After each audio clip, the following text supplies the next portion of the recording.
안녕하세요. 안녕하세요. 상큼한 일요일 아침. 와, 너무 굿모닝. 신난다. 영태님이 좀 상큼하게 인사 한 번만 해주시면 안 돼요? 안녕하세요. 뭐가 상큼하지? 뭐가 상큼해요? 귤처럼 하시란 말이에요. 근데 나한테 왜 뭐라는 거야? 안녕하세요. 귤처럼 상큼한 영채입니다.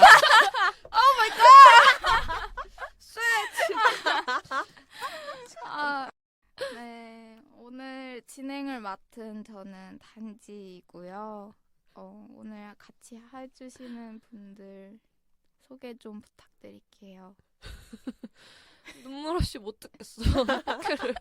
아, 죄송해요. 님 누구예요? 저는 요즘 뭐 하지? 요즘 다이어트 중인 현건입니다. 어머. 다이어트를? 네. 왜요, 갑자기?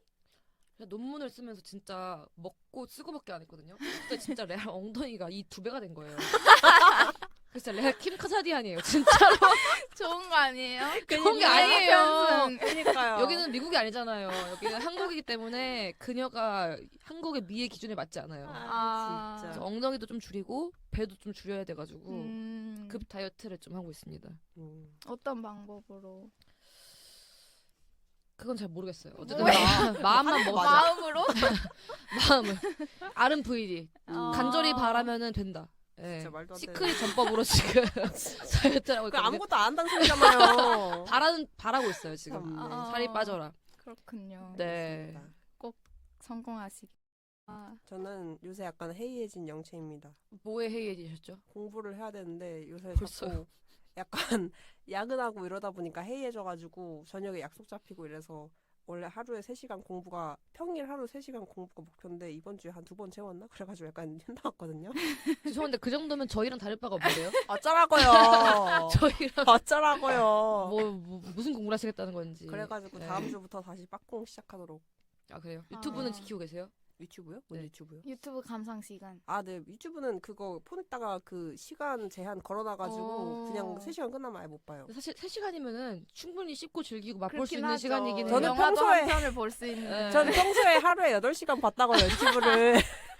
엄청나게 줄인 거라고요. 아니, 8시간 일하시고 8시간 유튜브 보신 거예요? 그 도대체 아침에- 하루에 뭘 할 수 있죠? 하루를 알차게 사시네요. 그러니까 출퇴근 시간에 보고 막 점심시간에 보고 하면 8시간 채울 수 있다고요. 8시간이면은 뭐 유튜브 생태계 모르시는 게 없겠어요. 맞아요. 중독자였기 때문에 좀 벗어나려고 합니다. 3시간이 많이 줄인 거긴 한데 더 줄이셔야 돼요, 사실. 더 줄여보겠습니다. 3시간도 많이 보시는 겁니다. 그니까요. 아예 보지 말까? 그거 안 돼요. 억눌리면 또 그니까요. 폭발한단 맞아요. 말이에요. 나도 내가 무서워. 그럼 막 하루 폭발해서 하루 종일 보고. 그러니까 하루 갑자기 막 27시간 24시간이 본다고 이제. 그러니까요. 하루에 막 27시간 보고 그럴 수 있어요. 진짜 그럴 것 같아가지고. 참 신기해. 공부는 폭발하지 않거든요. 그러니까요. 근데 도파민은 폭발해. 이게 참 인간의 맞아요. 모순적인 면모입니다. 나약하다. 나약하다 정말. 진짜. 나약하죠. 오늘의 책은요. 정대건 작가의 급류라는 장편 소설입니다. 이 책을 제가 선정한 이유부터 얘기를 하자면 제가 민음사 유튜브를 구독하고 있거든요. 이 유튜브를 홍보하려고 하는 말은 아닌데 되게 재밌어요. 그래서 어느 날 이렇게 그냥 보다가 그 요즘 텍스트 힙이라는 말이 되게 유행하잖아요. 아시죠? 민음사만 유행한다고 생각한 건 아니겠죠? 캐론에서도 소개된 맞아요. 네. 그게 그쵸. 독서에 조금 발 담그고 있는 사람이라면 모두가 그쵸. 그쵸. 맞아요. 그래서 그 현상에 대한 민음사 직원들이 이렇게 콘텐츠를 찍었는데 거기서 뭐 텍스트 힙이 왜 일어났을까 그런 얘기를 하다가 그 중에 하나로 본인들도 체감하고 있는 게 이 민음사에서 출간한 급류라는 책이 이게 2022년도에 발간이 됐는데 요즘에 엄청 역주행을 해서 지금 판매 거의 10위권 베스트셀러에 올랐거든요. 그래서 이 현상에 대해서 얘기를 하면서 뭐 이제 이 책이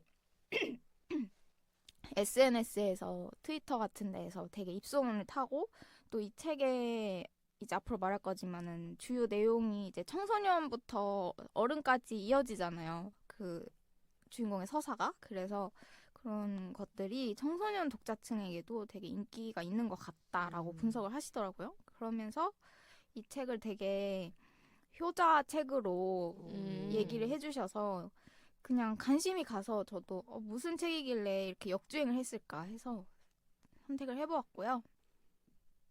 이 책의 내용을 간략하게 얘기를 해드리자면 이 책은 일단 총 4부로 구성이 되어 있고 장편 소설이고요. 주인공은 도담이라는 여자 주인공과 해솔이라는 남자 주인공 이 두 명을 만남, 사랑, 갈등, 그리고 화해의 과정, 또 성장의 과정을 섬세하게 그려낸 그런 소설이라고 할 수 있습니다. 이 책의 내용을 부별로 좀 상세하게 설명을 해드리자면요. 일단 사실 챗GPT의 도움을 좀 받았는데요. 그런 것 같았어요. 1부는 이제 주인공 도다미와 해솔이의 그런 운명적인 만남 그리고 첫사랑의 시작을 다룬 되게 발랄한 챕터, 발랄하지만은 않지만 그래도 좀 풋풋한 챕터인데요.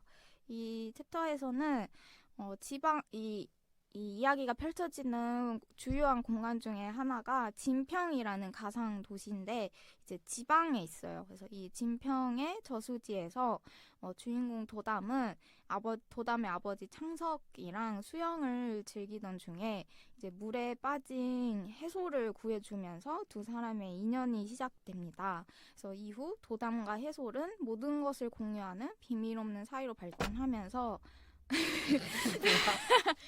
죄송합니다. 이놈이 왜 이러지?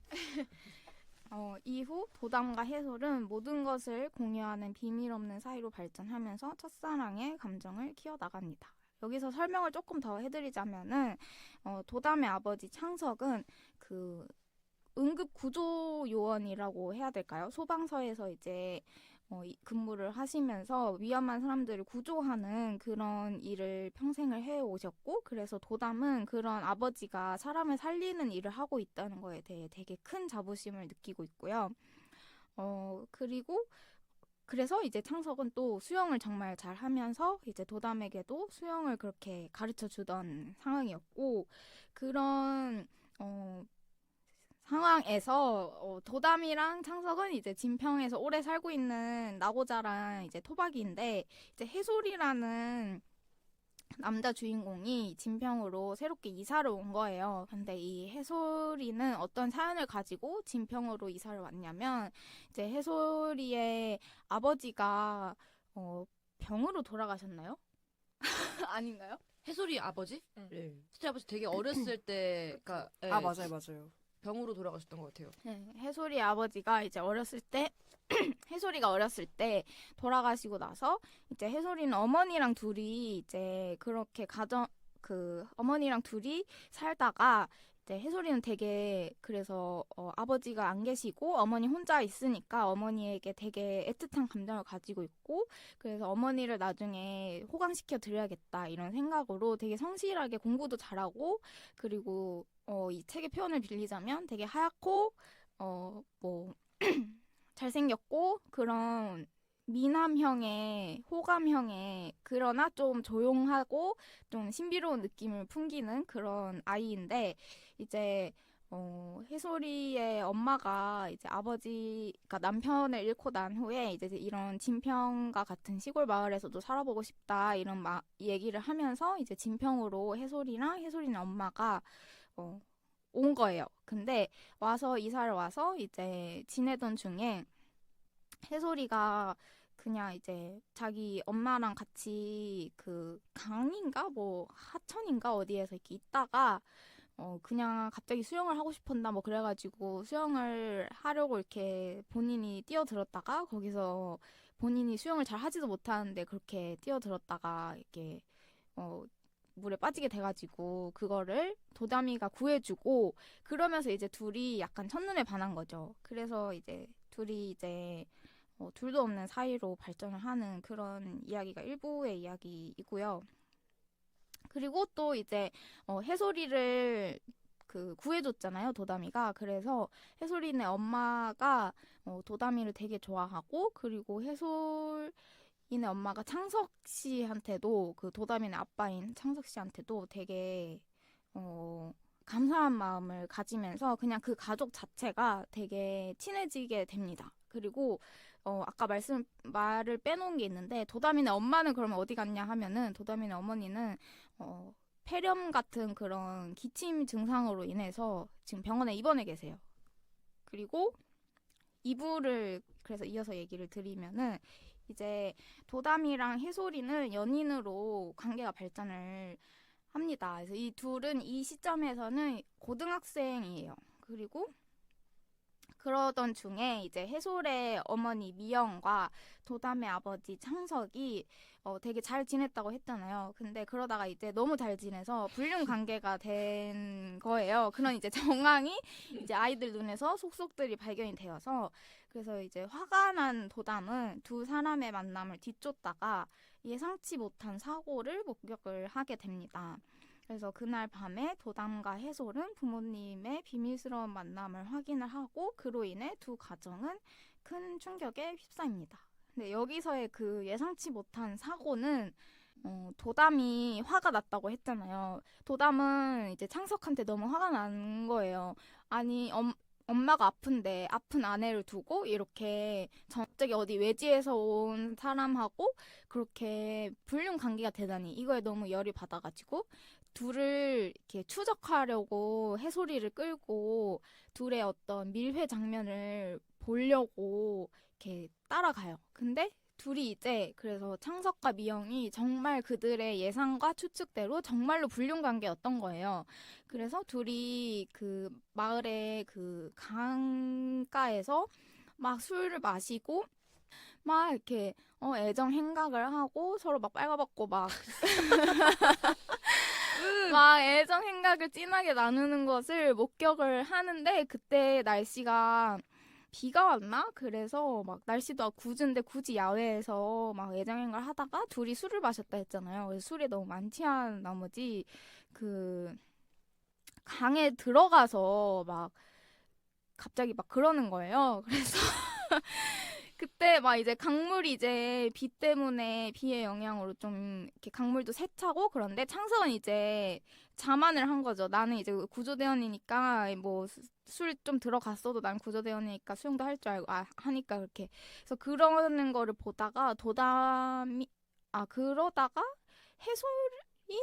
해솔이었죠. 해솔이가 그때가 좀 어둑어둑했는데 해솔이가 좀 그 둘이 그렇게 강물에 있는 게 위험하다고 생각을 해서 그냥 이렇게 사실 몰래 보고 끝났어야 됐는데 그 자리에서 랜턴을 켜면서 그냥 빨리 나오라고 둘이 나오라는 식으로 막 이렇게 자기들의 존재를 알리면서 막 얘기를 하는데 그거를 보고 오히려 창석이랑 미영은 너무 당황을 한 나머지 급류에 휩쓸려서 떠내려가서 죽게 돼요.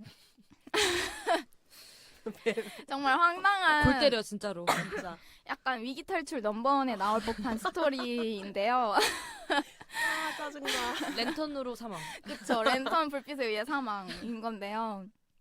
근데 어쨌든 정말 큰 충격적인 사건이잖아요. 그래서 둘이 나중에 이게 경찰 조사도 받게 되고 하는데 어쨌든 둘은 이제 사실대로 얘기를 하면서 뭐 대단한 혐의 없음 이런 걸로 또 미성년자고 하니까 그렇게 풀려나지만 법적으로는 책임을 지지 않지만 그래도 그 심적으로 내가 우리 둘의 부모님을 잘못되게 했나 뭐 이런 죄책감도 안게 되고 그렇게 되게 큰 충격을 안게 됩니다. 그래서 이제 3부에서는 둘의 관계도 도담과 해솔의 관계도 변화하는 게 나와요. 그래서 이제 그 사건 이후에 도담과 해솔은 각자의 길을 걷게 되는데요. 도담은 진평에 남고 해솔은 이제 사실 엄마랑 해솔이는 진평에 연고가 없는데 진평에 이사를 온 건데 이제 엄마가 죽었으니까 다시 그냥 원래 있던 곳으로 돌아가거든요. 그렇게 그러면서 이제 시간이 흘러서 이제 둘이 아까 고등학생이라고 했잖아요. 그래서 시간이 흐르다 보니까 이제 각자 대학교에 진학을 해요. 그래서 도담은 물리치료학과를 가게 되고 해솔은 엄마를 호강시키기 위해서 약대에 가는 게 항상 꿈이었거든요. 그래서 그 꿈대로 약대를 갑니다. 그렇게 각자의 대학에서 갔다가 이렇게 우연히 재회를 하게 돼요.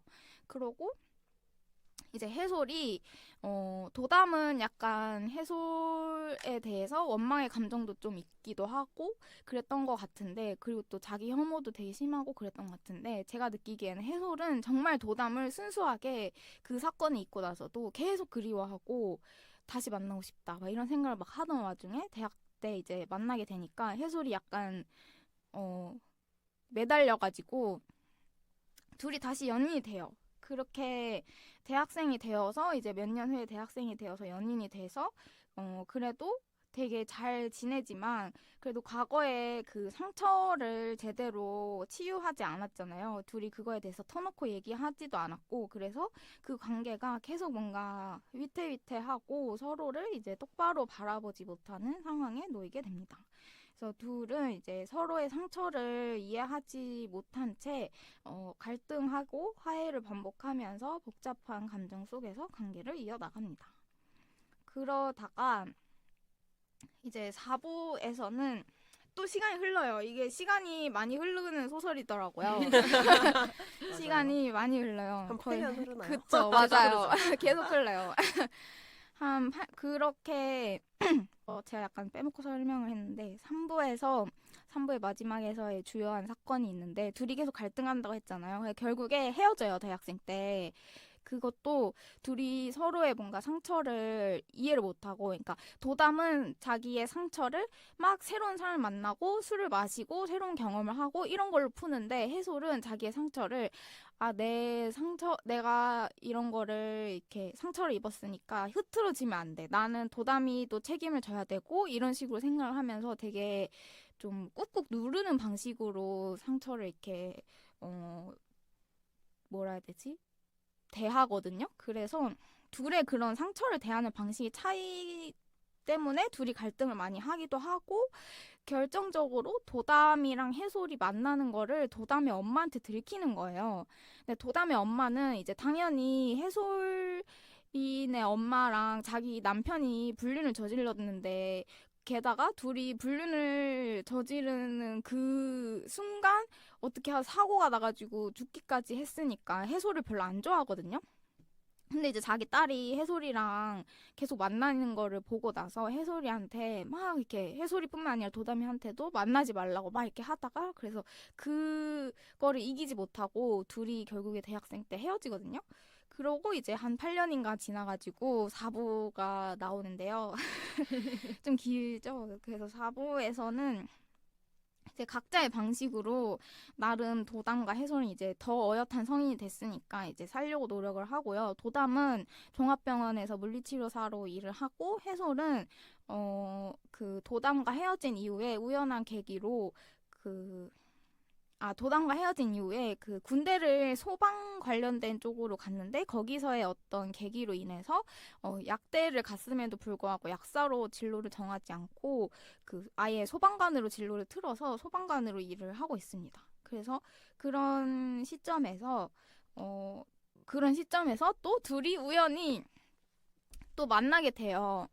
이제 해솔이 소방관으로 일을 하다가 다치게 되는데, 그 다쳐서 입원한 병원이 또 도담이가 일하고 있는 병원이어가지고, 도담이 해솔의 그 물리치료, 재활치료를 담당하는 그런 역할로 새로 만나게 되면서 이제 둘이 또 다시 뭐 사랑을 확인을 하고 그러면서 새로운 시작을 맞이를 하고, 그러면서 과거의 아픔을 딛고 서로를 이해하고 용서하면서 두 사람은 함께 미래를 향해 나아가는 그런 해피엔딩으로 끝이 납니다. 아유, 좀 길었죠? 수고하셨어요. 고생하셨네요. 이 긴 거를 맞아요. 축약하시느라. 근데 중요한 사건이나 내용들은 다 들어가 있는 것 같아서 이 정도만 들으셔도 다 책을 읽었다고 할 수 있지 않을까. 맞아요. 네. 네, 좀 이 책의 내용을 설명하는 부분이 좀 길기는 했는데요. 그래도 이 부분 들으면은 책에 대해서 흥미가 생기시겠죠? 그쵸. 이제 어디 가서 나 이거 읽었다라고 해도 된다. 그렇겠죠? 맞아요. 네. 네, 그러면 이 책에 대해서 인상 깊은 구절을 각자 얘기를 해보면 좋을 것 같은데 이거를 얘기를 하면서 이 책을 읽었던 소감이랑 좀 곁들여서 전반적으로 얘기를 해주시면 좋을 것 같아요. 근데 사실 이 책이 굉장히 사랑 얘기잖아요. 네. 그쵸. 그래서 뭔가 근데 저 사실 약간 사랑 소설들을 보면 항상 공감이 가진 않거든요. 저도 해. 그래서 뭔가 다른 쪽으로 어떻게든 보려고 노력을 했는데 제가 좋았던 메모는 그거였어요. 전 항상 사랑이 되게 허상이라고 생각을 한단 말이에요. 여기에 그런 그 부분이 있더라고요. 305쪽에 근데 밀리 기준입니다. 밀리 기준 305쪽에서 그리고 이거 그 쪽수 내 뷰어 세팅에 따라서 달라지잖아요. 맞아. 내가 글씨 크게 그냥 하면은 쪽수 많아지고. 정원님의 기준. 그러니까요. 그러면 쪽수를 그냥 무시하시고 어딘가에 있어요. 어딘가에 있는데 어딘가에 이 책 안에 있겠죠? 네 중반부에서 조금 이후인 것 같아.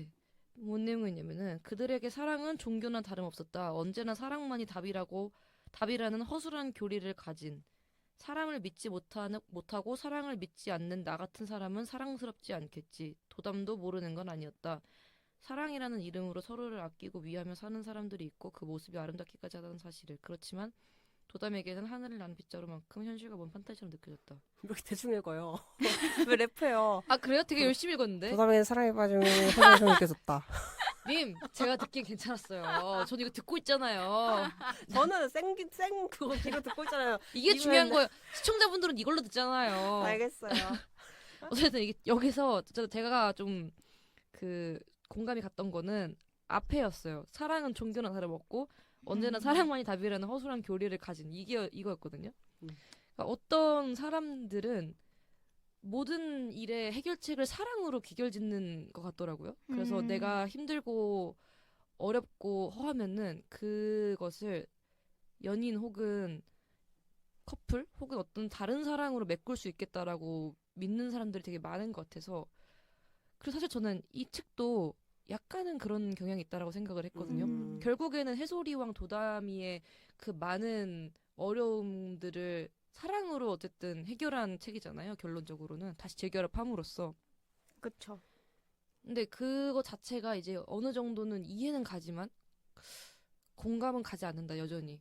그러니까 뭔가 그 사랑도 사실 아카페적인 사랑이 있고 진짜 그런 섹슈얼한 사랑이 있는 건데 여기는 제 생각에는 후자인 것 같기는 해요. 아무래도.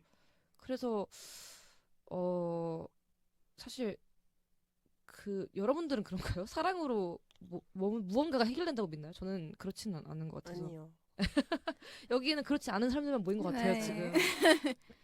그래서 전 책이 그래서 그 후기랑 같이 말씀해달라 하셔가지고 되게 그 오락성이 높은 책이라고 생각을 했거든요. 그 재밌어요. 재밌고 스킵을 되게 잘해요. 그러니까 되게 영화처럼 느껴졌거든요. 맞아요. 그 봉준호랜다. 그 박찬욱 감독 영화를 보면은 중간중간 장이 들어갈 때 이렇게 나오잖아요. 몇 년 후라던가 아니면 뭐 히데코의 시점 이렇게 나오잖아요. 맞아요. 여기서는 그 모든 챕터들이 그런 식의 역할을 하는 것 같더라고요. 되게 건너뛸 수 있는 좋은 어떤 매개체로서 사용을 해가지고 재미없는 부분들은 확 스킵을 해버리고 되게 흥미가 있을 만한 부분들에 강조를 함으로써 뭔가 되게 강약 조절이 잘 된 책이어서 오락소설로는 되게 잘 익히는데 내가 이걸 보고 나서 무언가를 느꼈냐라고 하면은 그건 조금 말하기가 어려운 그런 맞아요. 정도의 저에게는 책이었던 것 같아요. 그렇죠. 약간 시놉시스 같았어요. 이게 맞아요. 문학 책이라기보단 약간 줄거리 요약하는 것 같다는 느낌이 살짝 들고. 그래서 인기가 많은 걸 수도 있어요. 그렇죠. 요즘 사람들이 좋아하는 느낌. 저는 그 인상 깊은 구절이라면 좀 초반에 나오거든요. 이게 아마 창석이 도담한테 하는 얘기였나? 아니면은 도담이 해솔한테 하는 얘기일 수 있어요. 수영에 대한 얘기인데 너 소용돌이에 빠지면 어떻게 해야 하는 줄 알아? 수면에서 나오려 하지 말고 숨 참고 밑바닥까지 잠수해서 빠져나와야 돼.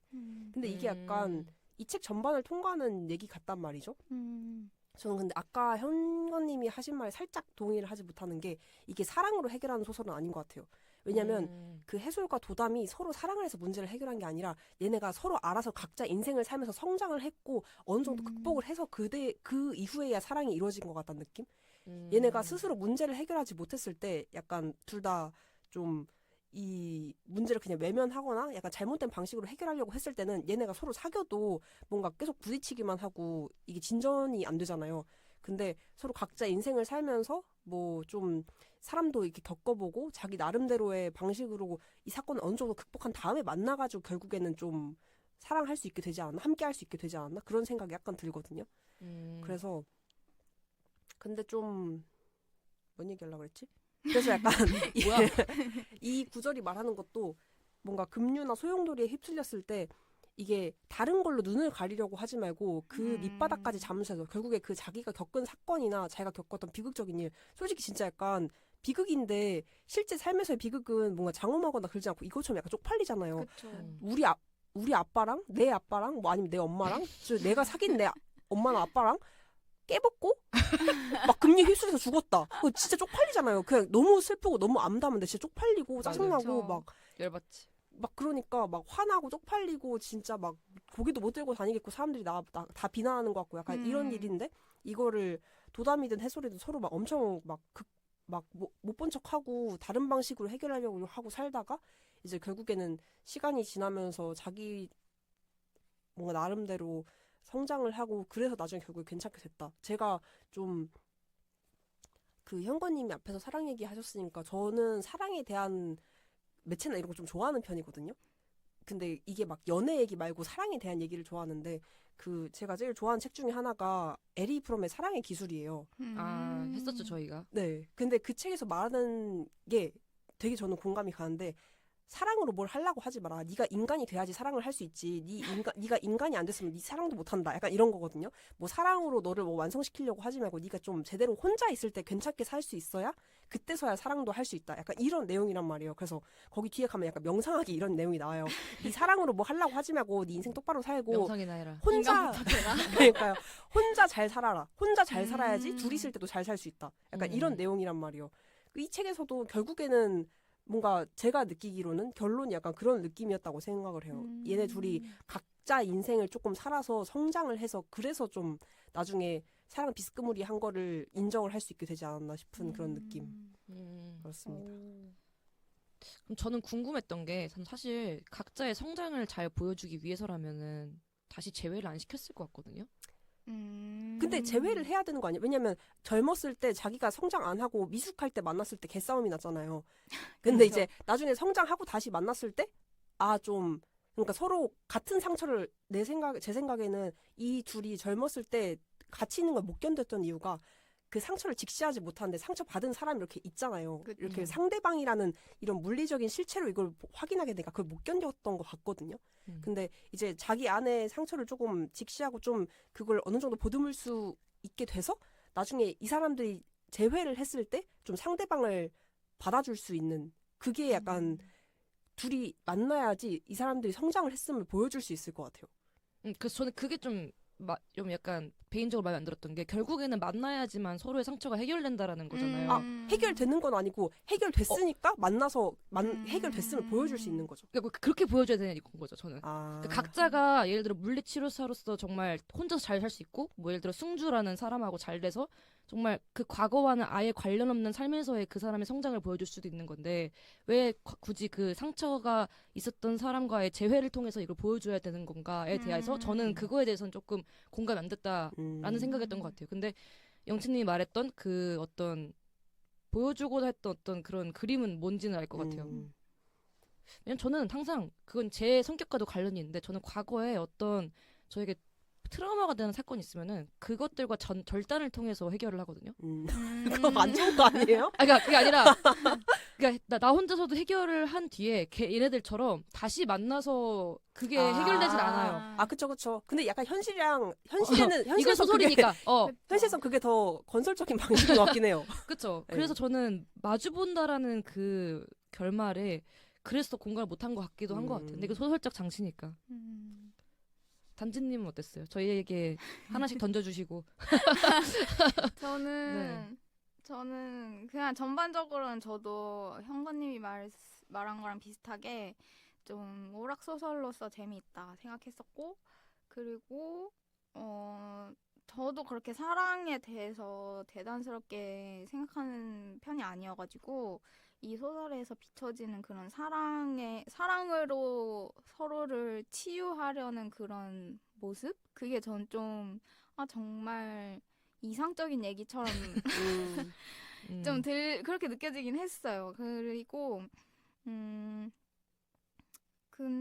네, 그렇고요. 근데 근데 저는 그래서 좋았던이라기보다 인상 깊었던 구절은 이게 3부쯤에 나왔던 말인데요. 이게 이제 그 해솔이랑 도담이가 대학생이 되고 다시 만나면서 다시 만나고 얼마 지나지 않아서 도담이 친구한테 해솔이를 소개시켜주는 그런 술자리를 갔는데 거기서 도담이랑 도담이 친구랑 사랑에 대한 얘기를 막 하다가 이제 둘이 약간 술이 돼가지고 막 약간 언성이 높아지는 장면이 있어요. 근데 거기에서 그 도담이의 친구가 도담이는 이제 사랑에 대해서 좀 회의적인 얘기를 하거든요. 근데 거기에 대해서 도담이 친구가 그걸 어떻게 모를 수가 있어. 사랑을 해보면 어떤 게 사랑인지 모를 수가 없어. 이렇게 얘기를 하거든요. 도담이는 막 사랑이 뭔데 막 약간 이렇게 회의적으로 얘기를 하니까. 근데 그 문장이 사랑을 해보면 어떤 게 사랑인지 모를 수가 없어. 이 말이 뭔가 정말 그런가? 라는 그냥 저한테도 질문으로 다가와서 이 말이 조금 인상 깊었던 것 같아요. 근데 그 친구도 몰랐을 것 같아요. 저도 그거 읽으면서 지가 뭘 한다고 이 생각이 들었거든요. 지가 무슨 뭘 한다고 화가 무슨 잔뜩 나셨네.